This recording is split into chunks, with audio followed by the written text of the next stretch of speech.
Júlia respirou fundo, sentindo o ar úmido da floresta penetrar em seus pulmões enquanto a canoa deslizava silenciosamente pelo rio. O barulho da água e o canto dos pássaros eram os únicos sons que quebravam o silêncio opressivo entre ela e os dois homens que a acompanhavam. Seus olhos ardiam, mas ela havia prometido a si mesma que não derramaria mais nenhuma lágrima. Não daria esse gosto ao pai. A jovem de 22 anos olhou para suas mãos delicadas, agora sujas e com pequenas bolhas se formando devido ao atrito com a madeira da canoa. Jamais imaginara que sua vida tomaria esse rumo. Nascida em uma das famílias mais abastadas de Belém, Júlia Cavalcante era a filha mais nova de Eduardo Cavalcante, um empresário conhecido por sua fortuna no comércio de madeira e sua inflexibilidade em todos os aspectos da vida. A última discussão com o pai ainda ecoava em sua mente. Nem para casar ela serve, gritara Eduardo para sua esposa, enquanto Júlia ouvia tudo escondida atrás da porta do escritório. 22 anos e nenhum pretendente aceitável. Recusou o filho do Silva, rejeitou o herdeiro dos Mendonça. Envergonha nossa família com essas ideias de estudar medicina e trabalhar como uma qualquer. Sua mãe tentará argumentar timidamente, como sempre fazia, mas Eduardo estava irredutível. Ela vai para a aldeia dos Coarup. Fiz um acordo com o cacique. Ela viverá lá e aprenderá a ser útil. Quem sabe assim aprende a valorizar o que tinha aqui. Júlia fechou os olhos com força, tentando afastar a lembrança do momento em que seu pai entrará em seu quarto na manhã seguinte, ordenando que arrumasse apenas o essencial. Você tem 1 hora. Depois disso, partimos. A canoa fez uma curva no rio, e ela pôde avistar ao longe algumas construções de palha. O coração de Júlia acelerou. Seria ali seu novo lar? O barqueiro, um homem de meia idade chamado Sebastião, que trabalhava para seu pai há anos, olhou para ela com compaixão. Chegamos, senhorita, disse ele suavemente. Aldeia Coarup. Eduardo Cavalcante, sentado na frente da canoa, ajeitou seu terno impecável, totalmente inadequado para aquele ambiente, e verificou seu relógio de ouro. Finalmente murmurou com impaciência. À beira do rio, um grupo de indígenas os observava. No centro estava um homem de porte altivo, com pinturas corporais que indicavam sua posição de liderança. Ao seu lado, um jovem guerreiro de expressão séria e olhar penetrante parecia avaliar cada movimento dos visitantes. Quando a canoa encostou na margem, Eduardo foi o primeiro a desembarcar, estendendo a mão para o cacique, que a aceitou com um gesto solene. Cacique Aruan, como combinamos, disse Eduardo, apontando para Júlia, que permanecia na canoa. Minha filha. O cacique olhou para Júlia com curiosidade, depois se virou para o jovem guerreiro ao seu lado e disse algumas palavras em sua língua nativa. O guerreiro assentiu. Este é o Birajara, nosso melhor guerreiro, explicou o cacique em português claro, embora com sotaque. Ele será responsável por sua filha. Eduardo fez um gesto impaciente para que Júlia desembarcasse. Com as pernas trêmulas, ela pisou na terra úmida da margem, segurando uma pequena mala onde trouxera algumas roupas, livros e seus preciosos cadernos de anotações sobre plantas medicinais, sua paixão secreta. Espero notícias em breve sobre seu progresso, disse Eduardo ao cacique, ignorando completamente a filha. Se ela causar problemas, podem mandá-la de volta. Mas apenas em último caso.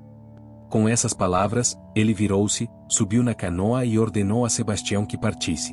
Nem um abraço, nem uma despedida. Júlia assistiu a canoa afastar-se, levando embora sua antiga vida, enquanto sentia os olhares dos indígenas sobre si. O cacique Aruan fez um gesto para que ela o seguisse. Venha, Júlia. Conhecerá sua nova casa. O Birajara pegou a mala das mãos dela sem dizer uma palavra e caminhou à frente. Júlia notou seus movimentos precisos e elegantes, como os de um predador na floresta. Havia algo intimidante e ao mesmo tempo magnético naquele homem. A aldeia era maior do que ela imaginara. Várias ocas dispostas em círculo, com uma grande área central onde uma fogueira permanecia acesa. Crianças corriam e brincavam, parando brevemente para observar a estranha de pele clara que chegava. Mulheres trabalhavam em teares ou preparavam alimentos, lançando olhares curiosos em sua direção. Esta será sua oca, disse o cacique, indicando uma pequena construção na borda do círculo. O Birajara mora ao lado. Ele lhe ensinará nossos costumes. Júlia entrou timidamente na oca. Era simples, com uma rede de dormir pendurada, alguns utensílios básicos e uma esteira no chão. O Birajara colocou sua mala em um canto, pela primeira vez, olhou diretamente para ela. Descansar hoje. Amanhã começar nova vida, disse ele em português simples, mas claro. Então saiu, deixando-a sozinha com seus pensamentos. Naquela primeira noite, deitada na rede que balançava suavemente, Júlia chorou silenciosamente. O som da floresta, tão diferente dos ruídos da cidade a que estava acostumada, parecia amplificar sua solidão. O que seria dela agora? Abandonada pelo próprio pai em uma cultura completamente estranha. Como sobreviveria? Na manhã seguinte, foi acordada pelo som de tambores. Ao sair da oca, viu que a aldeia já estava em plena atividade. O Birajara a esperava do lado de fora, segurando uma tigela com frutas. Comer, disse ele, entregando-lhe a tigela. Depois trabalhar. Os primeiros dias foram extremamente difíceis para Júlia. Suas mãos delicadas, nunca antes expostas a trabalho pesado, formaram bolhas dolorosas ao ajudar a preparar a mandioca, tecer fibras ou carregar água do rio. As mulheres da aldeia a observavam com um misto de curiosidade e desconfiança, trocando comentários em sua língua que ela não compreendia. O Birajara, por sua vez, mantinha-se distante, mas sempre vigilante. Ele não a pressionava nem exigia nada além do que ela podia fazer, mas estava sempre por perto, observando seus progressos e intervindo quando necessário. Aos poucos, Júlia começou a notar como a aldeia funcionava como um organismo único, onde cada pessoa tinha sua função e contribuía para o bem-estar coletivo. Uma tarde, enquanto recolhia frutas na borda da floresta, Júlia encontrou uma planta que reconheceu de seus estudos. Era uma espécie de erva medicinal usada para tratar febres. Animada com a descoberta, ela colheu algumas folhas e as levou para sua oca, onde começou a fazer anotações em seu caderno. O Birajara apareceu à entrada, observando-a com curiosidade. "O que fazer?", perguntou ele, aproximando-se para ver o que ela escrevia. "Estou anotando sobre esta planta", explicou Júlia, mostrando-lhe a erva. "Na cidade, usamos para baixar febre." O guerreiro olhou para as anotações e para a planta com interesse. "Nós também usar. Chamar de Kaapitã. Bom para febre e dor." Foi a primeira conversa real que tiveram. Júlia sentiu uma pequena faísca de conexão, um território comum em meio a tantas diferenças. Nos dias seguintes, ela começou a prestar mais atenção às plantas que as mulheres da aldeia coletavam para uso medicinal, comparando-as com seu conhecimento prévio. Uma das anciãs, Iracema, notou seu interesse e começou a lhe mostrar ervas e raízes, explicando seus usos. Mesmo com a barreira da língua, elas desenvolveram uma forma de comunicação baseada em gestos e demonstrações práticas. Aos poucos, Júlia foi encontrando seu lugar na aldeia. Suas mãos antes macias desenvolveram calosidades, sua pele clara ganhou um tom bronzeado pelo sol, e seus cabelos longos, antes sempre presos em penteados elaborados, agora caíam soltos sobre seus ombros, às vezes enfeitados com pequenas flores ou penas que as crianças lhe ofereciam. A relação com o Birajara também mudou sutilmente. Ele começou a lhe ensinar palavras em sua língua, e ela retribuía ensinando-lhe expressões em português que ele não conhecia. Nas noites em que todos se reuniam ao redor da fogueira para ouvir as histórias dos anciãos, ele se sentava próximo a ela, às vezes traduzindo em voz baixa as partes mais importantes. Um dia, enquanto caminhavam pela floresta em busca de frutas, Júlia perguntou ao Birajara por que seu pai a havia escolhido como responsável por ela. O guerreiro ficou em silêncio por um momento antes de responder: "Eu visitar cidade uma vez. Conhecer língua, conhecer costumes. Cacique achar que eu entender melhor mundo dos brancos." "E o que achou da cidade?", perguntou ela, curiosa. O Birajara franziu o senho. "Muita gente, muito barulho. Pessoas não olham uma para a outra. Cada um vive sozinho, mesmo com tantos ao redor." Suas palavras atingiram Júlia como uma revelação. Era exatamente assim que ela se sentia em Belém, solitária, mesmo estando cercada de pessoas na mansão de seus pais, nas festas da alta sociedade, nos eventos que era obrigada a frequentar. "Por que seu pai mandar você aqui?", perguntou o Birajara depois de um momento. "Você fazer algo errado?" Júlia suspirou, sentando-se em um tronco caído.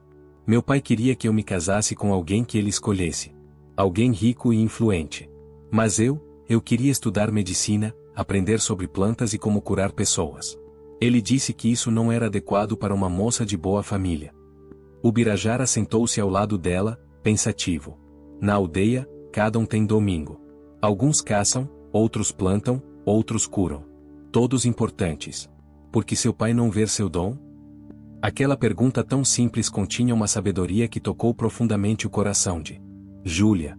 Pela primeira vez desde que chegara à aldeia, ela sentiu que talvez ali pudesse ser quem realmente era, sem as expectativas sufocantes de seu pai. Os meses foram passando, e Júlia se integrou cada vez mais à vida da aldeia. Aprendeu a reconhecer os sinais da floresta, a preparar remédios com Iracema, a entender a linguagem das estações e dos animais. Seu conhecimento das plantas, combinado com o que aprendia com os indígenas, começou a formar um repertório único de saberes medicinais. Sua relação com o Birajara também se aprofundou. Já não era apenas seu guardião, mas um amigo e, cada vez mais, alguém por quem seu coração batia mais forte. Ele a levava para conhecer lugares secretos na floresta, uma pequena cachoeira escondida entre as árvores, um campo de flores silvestres que só florescia em determinada época do ano, um mirante natural de onde podiam ver o rio serpenteando ao longe. Numa dessas expedições, eles foram surpreendidos por uma chuva tropical repentina. Correram para se abrigar sob uma grande árvore, rindo como crianças enquanto tentavam se proteger das grossas gotas que caíam. O Birajara olhou para Júlia, seu rosto molhado pela chuva, seus olhos brilhantes de alegria, e algo mudou em seu olhar. Júlia diferente agora, disse ele, tocando suavemente o rosto dela. Não mais moça da cidade. Agora, parte da floresta. Naquele momento, sob a chuva que caía ao redor deles, Júlia soube que havia encontrado seu lugar no mundo. Não era Belém com seus salões luxuosos, nem a mansão de seu pai com suas regras rígidas. Era ali, na simplicidade da floresta, junto àquele homem que a via como ela realmente era. Seu momento de felicidade, porém, foi interrompido por uma preocupação crescente na aldeia. Quando retornaram, encontraram várias pessoas reunidas na oca do cacique. O Birajara foi imediatamente chamado, e Júlia o seguiu, preocupada. Dentro da oca, várias crianças estavam deitadas em esteiras, com febre alta e manchas vermelhas pelo corpo. Iracema e outras mulheres tentavam acalmá-las com compressas de ervas, mas pareciam desorientadas. O que está acontecendo? Perguntou Júlia ao Birajara. Doença nova. Crianças ficam doentes ontem. Febre não baixa, manchas aparecem. Nunca ver antes, respondeu ele, visivelmente preocupado. Júlia aproximou-se das crianças, examinando as manchas. Seu coração acelerou quando reconheceu os sintomas. Parece sarampo, disse ela. É uma doença que vem da cidade. Muito perigosa para quem nunca teve contato antes. O cacique olhou para ela com gravidade. Sabe curar? Júlia hesitou. Sabia que o sarampo era uma doença grave, especialmente para comunidades isoladas que não tinham imunidade. Na cidade, havia vacinas e tratamentos, mas ali... Posso tentar ajudar, disse ela finalmente. Precisamos baixar a febre e manter as crianças hidratadas. E isolar os doentes para que não contaminem os outros. Com a autorização do cacique, Júlia organizou rapidamente um plano de ação. O Birajara e outros guerreiros construíram uma oca temporária afastada do centro da aldeia, onde os doentes poderiam ser tratados sem risco para os demais. Júlia, com a ajuda de Iracema, preparou infusões de ervas para baixar a febre e fortalecer o sistema imunológico das crianças. Dia e noite, ela cuidou dos pequenos pacientes, aplicando seus conhecimentos da medicina ocidental junto com as técnicas tradicionais que aprenderá na aldeia. O Birajara permaneceu ao seu lado, ajudando incansavelmente, trazendo água fresca, preparando as misturas que ela indicava, confortando as crianças assustadas. Apesar de seus esforços, o número de doentes aumentou nos dias seguintes. Não apenas crianças, mas também adultos começaram a apresentar os sintomas. A aldeia inteira parecia à beira de uma catástrofe. Uma noite, exausta após horas cuidando dos doentes, Júlia saiu da oca de tratamento para respirar ar fresco. O Birajara a seguiu, preocupado com seu cansaço evidente. Você precisa descansar, disse ele suavemente. Também ficar doente se não cuidar de si. Júlia balançou a cabeça, lágrimas de frustração nos olhos. Não estou conseguindo fazer o suficiente. Na cidade, haveria medicamentos mais eficazes. Aqui, só tenho as plantas e... Ela parou subitamente, uma ideia formando-se em sua mente. O Birajara, você conhece uma planta chamada quina? Ou talvez conheça por outro nome. Tem casca amarga, cresce perto de regiões úmidas? O guerreiro pensou por um momento. Sim, conhecer. Chama Taíba-Caá em nossa língua. Cresce perto do Rio Grande, 2 dias de caminhada. Precisamos dela, exclamou Júlia, subitamente animada. A quinina da casca de quina é usada para tratar febres. Pode não curar o sarampo, mas ajudará a controlar os sintomas enquanto os corpos lutam contra a doença. Sem hesitar, Ubirajara reuniu 2 outros guerreiros, e eles partiram imediatamente em busca da planta. Enquanto isso, Júlia continuou seu trabalho incansável, orientando Iracema e outras mulheres sobre como preparar as infusões mais eficazes com o que tinham disponível. Os 2 dias seguintes foram os mais longos da vida de Júlia. Mais pessoas adoeceram, e ela temeu que a aldeia inteira pudesse ser dizimada antes que Ubirajara retornasse. Mas não podia demonstrar seu medo, as pessoas dependiam de sua força e conhecimento. Na tarde do 3º dia, quando o sol começava a se pôr, um grito de alegria anunciou o retorno dos guerreiros. Ubirajara entrou na aldeia carregando um grande fardo de cascas e raízes da planta que Júlia havia descrito. Com as mãos tremendo de emoção e cansaço, ela imediatamente começou a preparar o remédio, seguindo tanto seus conhecimentos científicos quanto as orientações de Iracema sobre como potencializar seus efeitos. O primeiro a receber o tratamento foi o filho mais novo do cacique, uma criança de apenas 4 anos que estava entre os casos mais graves. Júlia fez com que ele bebesse a infusão amarga, segurando sua mãozinha quente de febre enquanto sussurrava palavras de encorajamento. Durante toda a noite, ela e Ubirajara administraram o remédio aos doentes, observando atentamente qualquer sinal de melhora ou piora. Nas primeiras horas da manhã, quando a exaustão ameaçava dominá-la completamente, Júlia notou que a febre do filho do cacique havia diminuído significativamente. Nos dias seguintes, gradualmente, os doentes começaram a se recuperar. A febre baixou, as manchas começaram a desaparecer, e a energia voltou aos corpos enfraquecidos. Não houve nenhuma morte, um milagre, considerando a gravidade da situação. Quando a última criança foi declarada curada e pôde retornar à sua oca familiar, o cacique Aruan convocou toda a aldeia para uma celebração. No centro do círculo, onde a grande fogueira iluminava a noite, ele chamou Júlia para ficar ao seu lado. Júlia veio a nós como estranha, disse ele em voz alta, para que todos pudessem ouvir. Mandada por seu pai que dizia, nem para casar ela serve. Mas os espíritos da floresta são sábios. Eles enviaram a doença para mostrar o verdadeiro valor desta mulher. Ele tomou as mãos de Júlia entre as suas, um gesto de profundo respeito na cultura Coarup. Hoje, digo, Júlia era exatamente o que faltava à nossa aldeia. Seu conhecimento salvou nossas crianças. Seu coração se tornou parte de nossa tribo. As palavras do cacique foram recebidas com gritos de aprovação e batidas de tambores. Júlia, emocionada, olhou ao redor e viu os rostos sorridentes das pessoas que, meses antes, a olhavam com desconfiança. Agora, era uma deles. Ubirajara se aproximou, vestido com suas pinturas cerimoniais, mais imponente do que nunca. Diante de toda a aldeia, ele ofereceu a Júlia um colar feito com sementes e uma pequena pedra de jade verde, um símbolo de compromisso em sua cultura. Júlia curar corpos com plantas, disse ele, sua voz normalmente controlada agora cheia de emoção. Mas também curar corações com bondade. Meu coração agora pertence a Júlia, se ela quiser. Com lágrimas nos olhos, Júlia aceitou o colar, permitindo que Ubirajara o colocasse em seu pescoço. A aldeia inteira explodiu em celebração, com cantos, danças e música que duraram até o amanhecer.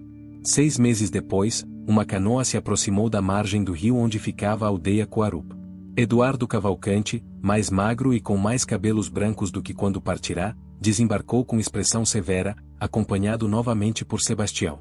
Vim buscar minha filha, anunciou ele ao cacique Aruan, que o recebeu com a mesma dignidade de antes. Já se passaram muitos meses. Certamente ela aprendeu sua lição. O cacique olhou para Eduardo com calma. Sua filha não é mais a mesma que você deixou aqui. Melhor você mesmo ver. Ele conduziu Eduardo até uma clareira próxima, onde várias pessoas da aldeia estavam reunidas ao redor de uma mulher que mostrava diferentes plantas e explicava seus usos. Era Júlia, mas uma Júlia que Eduardo mal reconheceu. Bronzeada pelo sol, com os cabelos decorados com pequenas penas coloridas e o corpo adornado com pinturas tradicionais, ela falava com confiança, alternando entre o português e a língua Coarup.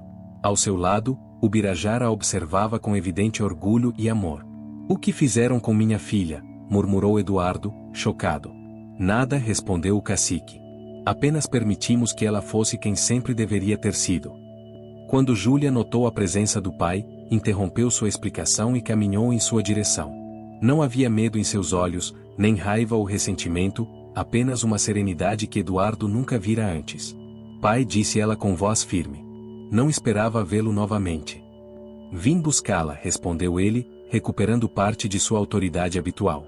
Já é hora de voltar para casa e retomar sua vida. Júlia sorriu, um sorriso gentil mas decidido. Estou em casa, pai. Aqui encontrei meu propósito, meu amor, minha vida.